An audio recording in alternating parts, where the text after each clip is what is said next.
The rain fell in slow, icy sheets that night, tapping against the old wooden windows like impatient fingers. Nora lay in bed, blankets pulled high under her chin, her eyes wide open in the dark. The house was too quiet. Her parents had gone for the weekend, and she was alone in their ancient countryside home, an inheritance from a grandmother who died under strange circumstances. The floorboards creaked again. She'd already told herself 3 times it was the old wood settling. But this creak was heavier, measured, like footsteps. She held her breath. Yeah. Great. The sound came from the hallway just outside her room. A whisper slid through the air, a breathy, hoarse sound, like someone murmuring with their lips inches from her door. Her heart thudded so hard it hurt. Noah. The voice was dry, thin as cobwebs. Her name was whispered again, but longer, stretched like skin over bone. She shot up in bed, clutching her phone. No service. Of course not. There was never any signal out here. The last time she checked, the storm had already taken out the power lines. Another creak. This one closer. She grabbed the flashlight from under her pillow and switched it on.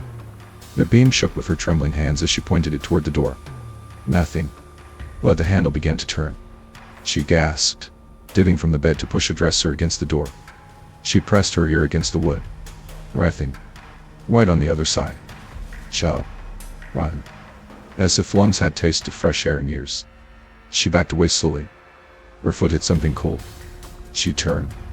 A shadow moved in the corner of the room, just beyond the flashlight's reach, and a whisper in her ear. You never left. She spun, but no one was there. Only the sound of the wind screaming louder than it should, as if the house itself were crying out. The flashlight flickered. She aimed it at the mirror. For a heartbeat, she saw herself, but then another face blinked into view behind hers. A woman with black sockets instead of eyes and a mouth that hung unnaturally wide, whispering silently. The flashlight died. Darkness swallowed the room. She screamed and ran, dragging the dresser aside. The door swung open without resistance, like it had never been touched. The hallway was pitch black, but she knew the house too well. She ran barefoot, her steps echoing louder than they should, like someone else was running just behind her. Downstairs, the kitchen light flickered. Somehow it worked. She entered slowly, breath fogging in the suddenly freezing air. A light buzzed overhead, illuminating a figure standing motionless in the corner. A woman in a long, stained nightgown. Her hair was wet, clinging to her face. Her hands hung limp at her sides, fingers bent backwards unnaturally. She did move. Nora whispered, "Were you?" The woman lifted her face. The mouth stretched open again. "You live where I died." Suddenly, the sink faucet turned on. Black water spilled out, smelling like old decay. Every cabinet door slammed open at once. The lights exploded. Darkness again. Nora backed up, but arms as cold wrapped around her from behind. "Stay with me." She screamed louder than ever before, and woke up in her bed. Morning light. The rain had stopped. The sun was rising. She breathed heavily, clutching the sheets. That dream. It was only a dream. She stood up and walked to the bathroom. Her eyes were sunken from the night, but she laughed at herself. It had felt real. Too real. The mirror fogged over as she washed her face. Then she noticed that words scrawled into the condensation. "You never woke up." And behind her, in the reflection, the woman in the nightgown, smiling. Nora is left alone in an old countryside house during a storm, where she begins to hear unsettling creaks and whispers calling her name. Strange, unnatural footsteps and breathing are heard outside her bedroom door, followed by the door handle turning on its own. A shadow moves in her room, and she hears a whisper directly in her ear saying, "You never left," before seeing a terrifying face behind her in the mirror. Fleeing to the kitchen, Nora encounters a ghostly woman with twisted fingers who claims Nora lives where she died, triggering violent paranormal activity. Lights burst, cabinets slam, and black water flows as Nora is grabbed by cold hands and begged to stay forever, only to suddenly wake up, seemingly safe. In the bathroom, she finds the mirror fogged with the words "You never woke up," and sees the ghostly woman standing behind her, smiling. Nora had always hated the silence of her family's old countryside house. Nestled between decaying trees and half-forgotten fields, it sat like a fossil from another time. Her parents claimed it had character-high ceilings, antique woodwork, and long, creaky hallways filled with old portraits and moth-eaten curtains. To Nora, it always felt like it was holding its breath. That weekend, the house was hers. Her parents had left for a wedding in another town and, despite her protests, insisted she was old enough to handle a night alone. She agreed because she thought she could handle it. She told herself it would be fine. But that was before the storm rolled in. The rain started just after sunset, soft at first, like whispers against the windows. The wind followed, dragging its long fingers across the sides of the house and through the chimney, moaning low.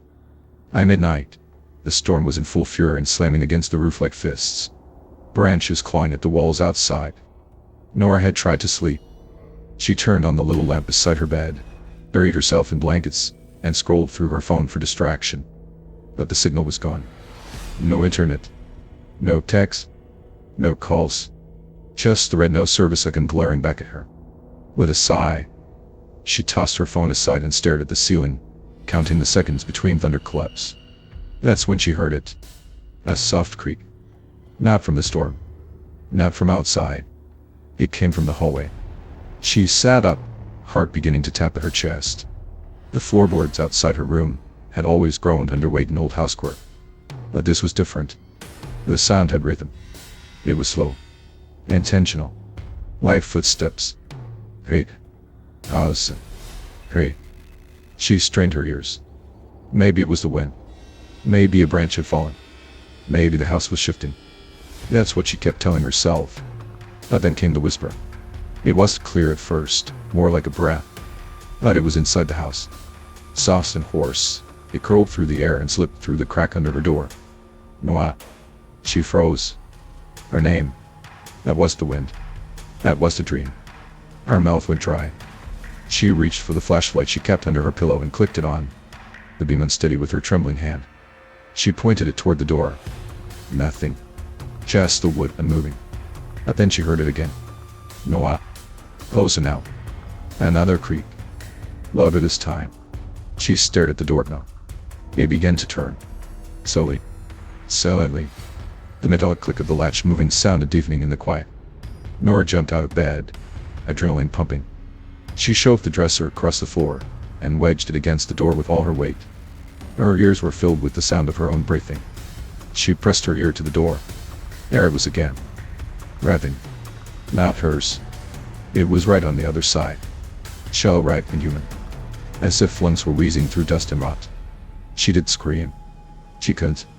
Her voice was caught somewhere between her lungs and throat. She backed away, her feet trembling on the floor. And the rain stopped. Instantly. No more tapping. No more howling wind. Just silence. This smothering silence. She looked around the room, her flashlight flickering weakly. The shadows in the corners of her room looked heavier than before, thicker. And then, from behind her, the faintest sound of whispering. But not from the hallway this time. From inside her room. It was as if someone was standing inches from her ear, their voice dragging like broken glass through dry leaves. You never left. She spun around, but there was no one. Only her reflection in the mirror. And behind it something else. Something standing just behind her reflection, too pale, too still. Watching. The flashlight flickered again. The air had gone cold. She could see her breath now. Small clouds escaping from her lips. Somewhere deep inside the walls, the house began to creak again. Not randomly. Not casually. But steadily. Step by step. Coming closer. Nora's pulse thudded like a war drum in her ears as she stared at the door. The doorknob stopped moving, but the dread inside her only grew thicker. She clutched the flashlight tighter, its beam quivering across the old wooden panels. The silence returned heavy, waiting. Her breath came in shallow bursts, barely audible over the storm that had gone strangely mute outside. And the sound returned. Great. But not from the hallway now. It was lower, closer to the base of the door. Slow and deliberate. As if something was crawling or dragging itself across the wooden floor. Her mind screamed for logic, but nothing made sense. The storm had silenced itself. The air in the room was too cold, too still.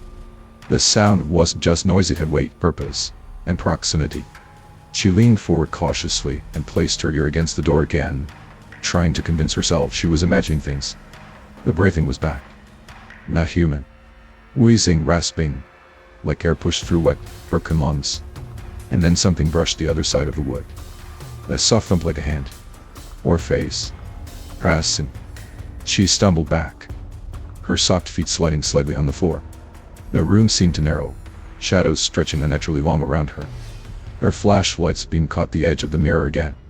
It was fogged slightly, though there was no heat, no breath that could have caused it. Then she heard it. A whisper not from the hall. Not even in her ear this time, but inside her head. "Let me in." Her hands went cold. Her stomach churned as if her insides were sinking into ice. She stepped farther back, the flashlight catching the outlines of the dresser still braced against the door. The doorknob jerked suddenly violently this time. Once. Twice. A metallic rattle filled the room, loud and urgent. It was trying to sneak in anymore. It wanted in. Nora screamed, finally, her voice cracking with fear. She grabbed her phone from the bed again. Still no signal. The emergency call wouldn't even dial. The rattling stopped. Complete silence. She stayed frozen for nearly a minute, listening, barely breathing. And then creak. The sound moved. It wasn't at her door anymore. It was moving down the hall. Creak. Pause. Creak. The slow, calculated steps moved past her room and toward the staircase. She could feel the weight of something heavy. Something wrong, descending to the lower level. The kitchen. The air was charged with something full. Like the smell of mold, iron, and something sore beneath it all. Then everything went silent again. Her body trembled, nerves raw. She wanted to stay in the room. Hide under the bed, never move. But the quiet was worse. The waiting was worse. She needed to see. Still clutching the flashlight, she crept toward the door, her feet making no sound against the wooden floor. She slid the dresser just enough to open a gap. The hallway outside was dark, stretched long and narrow like a tunnel. She stepped out, eyes staring side to side. Every painting on the wall seemed to watch her. The old portraits of her ancestors, or someone else's, were hung in antique frames that hadn't been moved in decades. But tonight, their eyes seemed a little too alive. Their faces a little too still. She kept the flashlight low, lighting the floor in front of her. Dust swirled in the beam. There were footprints. Yeah. And what? Not hers. They trailed down the hallway and toward the stairs. She followed them, slowly, cautiously. The house groaned above her, the kind of sound that seemed to break through the wood and walls. As she reached the top of the stairs, her flashlight flickered. Once. Twice. It caught movement below. A shadow. Not cast by her. It moved across the kitchen wall. And then the creaking resumed. This time from the bottom of the stairs. But there were no footsteps now. Just the sound of something dragging. Something heavy, wet, and limping. The beam of her flashlight landed on the bottom stair. And for a moment she thought she saw a hand, a pale, blued hand gripping the wood before slipping back into the darkness. A new whisper hissed through the house. Close. Don't run. Nora froze at the top of the stairs. Her breath caught halfway between inhale and scream. The flashlight trembled in her grip, its beam struggling to slice through the oppressive black that filled the downstairs hall. The shadow she'd seemed one with the hand was gone, but the air still felt thick, heavy, like it was pressing against her skin, crawling across her spine. She backed away, step by trembling step, retreating down the hallway toward her room. The footprints on the floor were fading, as though the moisture that left them behind was evaporating into the air, or worse, sinking into the floorboards. Each step she took seemed to echo louder than the last, though she moved slowly, silently. It was like the house was amplifying every sound, as if it wanted her to know she was not alone. When she finally reached her room, she slid back inside and pressed the door shut with shaking hands. The dresser went back against it, not that it would matter. Whatever had touched that doorknob, whatever had whispered her name, it wasn't going to be stopped by furniture. She sat on the edge of her bed, heart pounding so hard it made her ears ring. The flashlight flickered again. The battery was dying. She hit it against her palm. It steadied. For now. Then she heard it. A breath. Not hers. She wasn't imagining it this time. It did come from outside the room. It didn't even come from behind the door. It came from behind her. She turned her head slowly, the movement feeling like molasses. The air in the room so cold it burned her throat when she swallowed. The flashlight's beam moved across the wall, and for a moment, just a moment, it caught a shadow on the far side of the room, right in the corner. The shape wasn't moving, but it wasn't still either. It pulsed, almost imperceptibly, like it was breathing in rhythm with her, waiting for her to notice it fully. She raised the beam higher. The shape vanished. Then came the whisper again, but this time, it wasn't just a whisper. It was a brave, long, slow exhale that moved the hair on the side of her neck. "You never left," it said. Her scream caught in her throat. She turned sharply, the flashlight beam whirling across the room, landing on the mirror across from her bed. At first, all she saw was herself, wide-eyed, pale, mouth agape with silent terror. But then, just behind her reflection, another figure appeared. A woman. Tall, thin, impossibly thin. Her skin was stretched tight and gray, like parchment soaked in water. Her eyes were gone, just hollow, black pits, and her mouth hung open too wide, as though it had been torn at the edges. Hair clung wetly to her face like seaweed, and her head tilted slightly as she leaned closer to Nora's reflection. The woman did blink. She didn't move. She just stood there, grinning with her split mouth, as if the act of being seen gave her strength. Nora spun around to face the room. Empty. The corner where the shadow had been was bare. Nothing but dust and wallpaper peeling at the edges. She turned back to the mirror. The woman was gone. Only Nora remained, panting, her skin slick with cold sweat. And then the flashlight died. Pitch black. She reached for her phone again, but it slipped from her hand and clattered to the floor, the screen lighting up briefly before fading into darkness. A soft sound came from beneath the bed. A slow, dragging scratch, like fingernails on wood. Nora backed toward the door, pushing the dresser slightly aside, her fingers fumbling blindly. Her breathing had gone shallow, her throat tight. She tried not to make a sound, but the floor betrayed her, creaking underfoot. The scratching stopped, and a whisper in her ear. Not beside her. In her ear. "Found you." She screamed, louder than before. And this time, the house seemed to scream with her. The scream left Nora's throat like it had been waiting inside her all night. Wow! Full of terror, it bounced off the walls of her room and vanished into the dark. But no one came. No one answered. Only silence responded, followed by something worse. A sound beneath the floor, like dozens of fingers scraping against the underside of the wood. Crawling. Searching. She shoved the dresser aside completely now and yanked open the door. The hallway was still empty, but no longer still. The air felt as if it were pulsing, breathing on its own, alive and watching. The walls seemed to lean in slightly, like they were trying to listen, to follow her as she moved. She did think. She ran. Barefoot, heart slamming, flashlight dead in her hand. She flew down the stairs, skipping the steps, nearly falling. The house moaned with her. Floorboards flexed and shifted like it didn't want her to leave. She reached the kitchen and stumbled inside, slapping the wall until her palm found the switch. To her shock, a light flickered on overhead. For a second, just 1 second, she felt like she could breathe again. And then she saw it. In the far corner of the kitchen, between the fridge and the doorway to the laundry room, stood the figure. The same woman. She was motionless now, as if she'd been there all along, waiting. Her nightgown hung like wet paper, soaked and stained dark around the hem. Her arms were by her sides, fingers limp and grotesquely bent backward at the knuckles, almost like broken twigs. Her mouth was still open. It did move. Her head did. That twitch.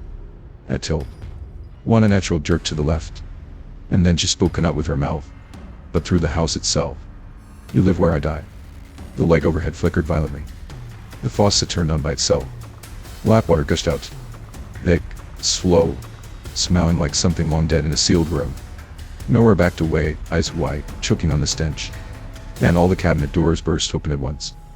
A deafening slam after slam, wooden doors banging like 100 fists against a coffin. The light exploded in a flash of sparks, plunging her into darkness.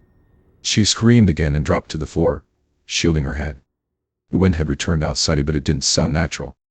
It was shrieking, high and thin, like 1,000 voices calling from far away, layered on top of each other. The walls trembled under it, and the house groaned in protest. Then came the sound again, scratching, dragging, from every direction. From under the floor, from inside the walls, from above the ceiling. And the woman. She was moving now. Not walking. Gliding. She crossed the kitchen floor soundlessly, her limbs hanging like a puppet cut loose, her jaw still wide open in that impossible, silent scream. Her feet never touched the ground, at least not like they should. Nora crawled backward, trying to get away, her hands slipping on the tiles slick with black water pouring across the floor. The woman stopped inches from her, then bent down, past. Their faces almost touched. The woman's mouth finally moved. "Stay with me." Her voice was wet. "Run." It seeped into Nora's ears like oil, slow and invasive. Something cold grabbed her ankles. Hands were being hard, pulling her back across the kitchen floor. She shrieked, kicking wildly, slipping in the water, trying to grab onto anything. More hands. It's safe then, fingernails digging into her skin. From beneath the cabinets. From the shadows under the table. Pale arms reaching out, pulling her toward the darkened hallway. She fought harder. Then everything stopped. The hands let go. The air fell still. The only sound was her own breath, ragged and sharp. The kitchen light flickered back on. Empty. No woman. No black water. No hands. Just Nora, alone on the cold tile floor, shaking, soaked in sweat and something else she did want to name. She sat up slowly, looked around, and that's when she saw the muddy footprints, leading away, back up the stairs, back toward her room, and written in water on the kitchen floor, scrawled with a child's finger or something boneless. She never left. Nora sat motionless on the kitchen floor, staring at the message traced in black water. Her chest rose and fell with quick, panicked breaths. She didn't know how long she sat like that. Time had dissolved into something unrecognizably re-second stretched thin with fear. The silence now felt worse than any of the noises before. It was the kind of silence that didn't wait, it stopped. Her legs ached, but she couldn't bring herself to stand. Her hands were ice cold. She ran one trembling finger through the writing on the floor. The water smeared like oil, dark and thick, leaving a faint residue on her skin. It clung to her. The smell of rot of earth and wet stone still lingered. The footsteps leading away were drying slowly. Each one was the same size as her own. That detail made her stomach twist. She didn't want to follow them, but she couldn't stay. With her knees wobbling, she rose to her feet and braced herself against the counter. The kitchen light buzzed faintly overhead, casting weak shadows across the linoleum floor. The once familiar kitchen now looked like a place that had been abandoned years ago, peeling wallpaper, rust creeping from the base of the sink, a thin layer of grime that had been there before. She left the kitchen slowly, feet slipping slightly in the damp trail left behind. Her ears strained for any sound. Her own breath was too loud. The stairs loomed in front of her. She did want to climb them, but the footprints led upward, and part of her needed to know. Needed to face whatever had crawled out of the walls of this house. With each step, the air grew heavier. Denser.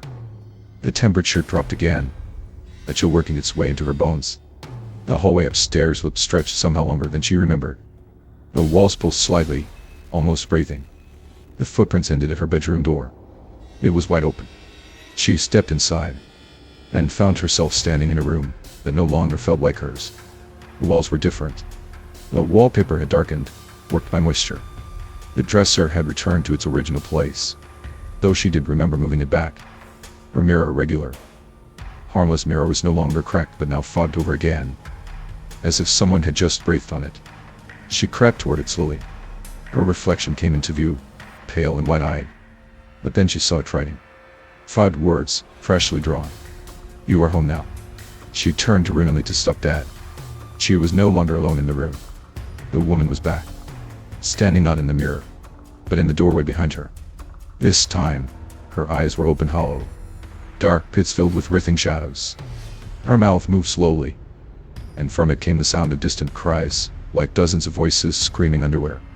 Her arms lifted, and her fingers curled, twitching as if they remembered the shape of strangling something. Nora tried to scream, but her voice was gone. It had vanished the moment their eyes met. Her limbs felt weak, useless. The woman stepped closer. Her feet left no sound, but the floor groaned beneath her, as if it hated bearing her weight. "Stay," the woman whispered. And then the room shattered. The walls groaned and split with deafening cracks. Light bulbs exploded one by one. The ceiling bulged downward like it was breathing. From the floor beneath her, hands burst forth, dozens of them, gray and withered, reaching, grabbing. It caught her ankles, her wrists. Her scream tore through her throat this time. "Let go, let go." But they only pulled harder. Her body was being dragged backward, down into the floor, into the dark. The mirror reflected her struggle. And in that twisted glass, she saw not just herself but dozens of others. Other faces. Other girls. All screaming. All reaching out. Some had her face. Some had no face at all. And just as she was pulled down into blackness, everything went still. Her eyes opened. She was in bed. Warm. Yeah. Morning light poured through the curtains. Birds on no side. Her dresser was in place. Her phone buzzed softly with a morning alarm. It was over. Just a nightmare. Just a dream. She sat up, laughing nervously to herself. Her hands were shaking, but the light was real. The warmth was real. It had felt real, but it was. She got out of bed and stumbled into the bathroom to splash water on her face. She didn't notice at first. Not until she looked in the mirror. Not until she saw the steam on the glass. She had run any hot water. She had touched the tap. The mirror was fogged. And across the center, drawn with a wet finger, were 4 words. You never woke up. Behind her, in the mirror, the woman stood again. Silent. Nora's knees buckled, and she gripped the sink to stay upright. Her breath came in short, red bursts, fogging up the mirror even more. But she couldn't tear her eyes away. The writing was still there, you never woke up. And behind those words, barely visible through the haze, was that smile. The woman stood just inches behind her reflection. Not breathing. Not blinking. Watching. Nora turned around as fast as she could. Hand raised. Ready to fight or scream, but there was nothing. Empty. She was alone in the bathroom. But the fear didn't leave. It clung to her, sinking into her skin like cold water. She turned back to the mirror. This time, she didn't see herself at all. The reflection showed the bathroom. Yes, but not this bathroom. The tiles were cracked, old, stained black in the corners. The walls were damp with spraying mold. The light above the mirror buzzed weakly, like it was struggling to stay alive. And in that mirror version of the bathroom, the woman was still standing there, like where Nora should have been. Except now she was smiling. She was frowning, her mouth wide open in a silent scream. Her hands raised to the glass, pressing against it like she was trapped behind the reflection. Her fingernails scraped slowly down the inside of the mirror, leaving long, jagged lines. Nora stepped back, heart pounding, ready to run, but her feet wouldn't move. Because now the floor beneath her felt soft. Someday. What? She looked down. The tiles were gone. Whiting wood stared back at her, waterlogged and black. The bathroom floor was dissolving into the same warped, broken state as the reflection. She reached for the doorknob, but it was no longer there. Just a wall. Seamless. Smooth. She was trapped, and the mirror began to crack. One sharp, hairline fracture cut through the center, running through the words, through the woman's face. Another crack formed, then another, until the entire surface was webbed with lines. And through each crack, the woman was getting closer. Not by walking, not by moving, but by becoming. Her face was blending with the glass itself, the features stretching, bleeding through the surface like ink and water. Her hands pressed harder, and the mirror bulged outward slightly like something was trying to crawl through. Nora screamed and struck the mirror with her fist. Glass shattered everywhere. And then she was falling. Down, down into complete darkness. There was no floor. No light. Only the feeling of falling and the cold, so much cold it bit into her bones. Suddenly, she stopped. Hard. She landed on something soft and wet. Her hands sunk into thick, muddy earth. All around her, the air pulsed with whispers. Dozens of them. Hundreds. All saying the same thing. Over and over. You never woke up. You never woke up. You never woke up. She stood slowly. The space around her was endless and black. But in the distance, she saw light. A soft, flickering glow like candlelight. She moved toward it, step after step, until the shape came into view. A mirror. And not a mirror. This one stood free, tall and arched. Its frame rotted with time. And in it she saw her room. A real room. Her bed, the dresser, the lamp she always forgot to turn off. And her body, lying in the bed. Eyes closed. Breathing. She ran toward it, heart pounding with hope, her hands slamming against the glass. But her reflection didn't move. It didn't notice her. It just slept. Peacefully. Unaware. Behind her, The whispers grew louder, faster. More voices joining the chant. You never woke up. She pounded on the mirror, screamed, cried, begged. But her sleeping body never stirred. Then she heard something new. Footsteps behind her.